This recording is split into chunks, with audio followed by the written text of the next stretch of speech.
Hello दोस्तों, आज आपको रावण के बारे में कुछ बताने जा रहा हूँ।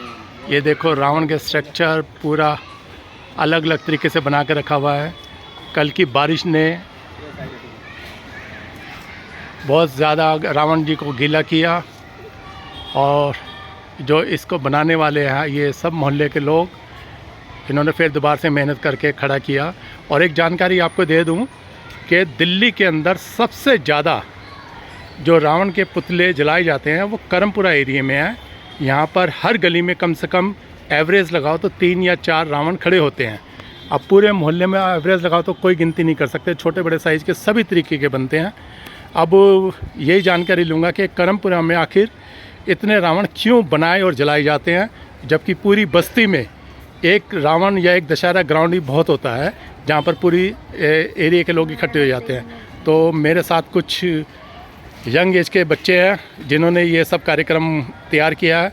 हेलो, आपका नाम भाई? सार्थक। सार्थक जी, ये बताइए कि ये कब से और बनाए जा रहे हैं? ये तो कम से कम करमपुरा में तो अंकल जी बहुत 20-25 साल से बन रहे हैं रावण। अलग अलग चीज़ से बनते हैं, कोई डिज़ाइन अलग बना रहा है, किसी का कोई कुछ बना रहा है। बहुत टाइम से कोई बड़े बड़े बना रहा है, कोई छोटे बना रहा है, बच्चे बना रहे हैं, बड़े बना रहे हैं।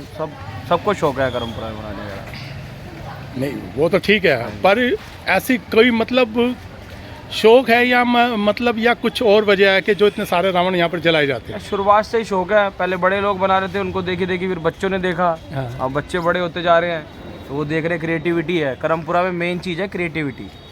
यहाँ रावणों में क्रिएटिविटी होती है। सिंपल रावण नहीं बनता।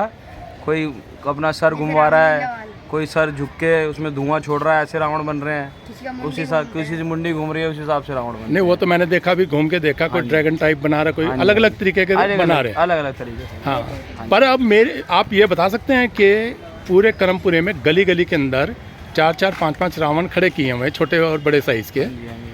तो मतलब ऐसा नहीं हो सकता कि भाई पूरे करमपुरे में 1 या 2 रावण जलाए जाएं, जाके इकट्ठे लोग हो जाए? अब उसके लिए रामलीला मैदान होना जरूरी है। जैसे हाँ। आप बता रहे थे कि हर गली में हर 2-2, 3-3 है, तो सबका अपना अपना क्रेज है। एक तो यहाँ रामलीला ग्राउंड नहीं है करमपुरा के अंदर जी, तो वहाँ रामलीला होती नहीं, तो बंदा बनाता ही नहीं। तो ग्राउंड में नहीं बनेगा तो फिर एक को देख के फिर दूसरा बंदा कहता है कि हम भी क्रिएटिविटी करें, हमारा रावण भी दिखे।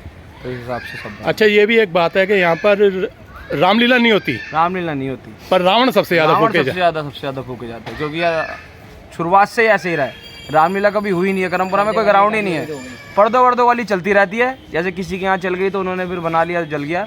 मेन रामलीला ग्राउंड नहीं है। और जबकि दर्शकों की जानकारी के लिए बता दूं, ये पास में DLF ग्राउंड है। यहाँ पर कभी DCM मिल हुआ करती थी और दिल्ली की सुप्रसिद्ध रामलीला यहाँ होती थी, उड़ता हुआ हनुमान जिसे कहते हैं। पर वहाँ DLF बनने के बाद वो रामलीला भी खत्म हो गई। ये तो हुई रामलीला और यहाँ की बात। अब ये बताओ, ये रावण बनाने पे कितना खर्चा आता है? कम से कम खर्चा आता है कम से कम 50-60 हज़ार रुपये एक रावण पे। तो 3 रावण फूके तो कितना हो गया? 1.5 लाख। सब कुछ पूरा प्रोग्राम फिट करके कम से कम ना करते 1-1.5 लाख रुपए खर्चा हो जाता है। मतलब हम मान ले 1.5 लाख रुपये मान के चलो। और सबसे छोटा मेंबर ये है। हाँ, और एक गली में 3 रावण खड़े होते हैं, 3 अलग अलग तरीके से, 3-4 जितने भी, तो 3, 1.5, 4.5 लाख रुपये एक गली में रावण के ऊपर खर्च हो जाता है। अब ये पूरे करमपुरे में जोड़ा जाए तो ये तो करोड़ों रुपए हो गया है। अब तो वही, अब आप देख लो, आपके आगे ही है सब। नहीं, इस हिसाब से तो भाई ये 15-20 लाख रुपए तो उसी में लगते हैं। मोती नगर करमपुरा में, हाँ, करमपुरा मोती नगर बहुत बतेरे पैसे लगते हैं। ऐसे बंदे खर्च करते हैं बिल्कुल। हाँ, मतलब करोड़ लोगों से लोग देते हैं पैसे। नहीं, वो तो एक अलग मैटर हो गया ना। आप अपनी पॉकेट से अपना चंदा वगैरह इकट्ठा करते होंगे, पर करोड़ों रुपए दशहरे के टाइम पर यहाँ पर हो जाते हैं बिना कोई रामलीला किए हुए, बिना कुछ सिर्फ और सिर्फ रावण के पुतले में यही बनवा रहे थे। एंटरटेनमेंट के लिए डीजे में बस। और एंटरटेनमेंट के लिए डीजे? हाँ, डीजे लगता है। डीजे क्यों? हर रावण के आगे डीजे लगता ही है। कारण? बस अपने एंजॉयमेंट के लिए इतनी मेहनत करते हैं जो, फिर उसके बाद जलने के बाद अपना थोड़ा नाच पीट लिए और उसके बाद। तो डीजे पे किस टाइप के गाने बजाते हो? चलते हैं, हर तरह के चलते हैं। पहले पंजाबी चल दी, हरियाणवी चल दी। नहीं, भजन तो नहीं चलाते हो या चलाते हो? नहीं, भजन चलाते हैं, अगर चलाने होते चला लेते हैं, ऐसे कोई वो नहीं है। अच्छा, भजन चला लिए, अपनी मर्जी से है। अच्छा, चलो। हाँ जी, आपका नाम? नरेंद्र सर।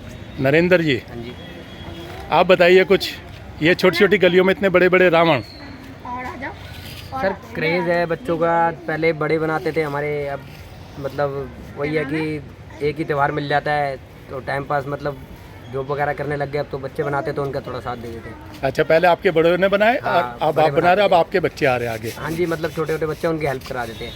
अच्छा अच्छा हाँ अच्छा। जी। चलो, ये थे मेरे साथ 2 यंग बच्चे जिन्होंने ये रावण के साइज़ देख लो कितने लंबे चौड़े हैं। हालांकि बरसात ने बहुत नुकसान किया और फिर भी एक ही दिन में इन्होंने हिम्मत करके दोबारा से रिस्ट्रक्चर किया।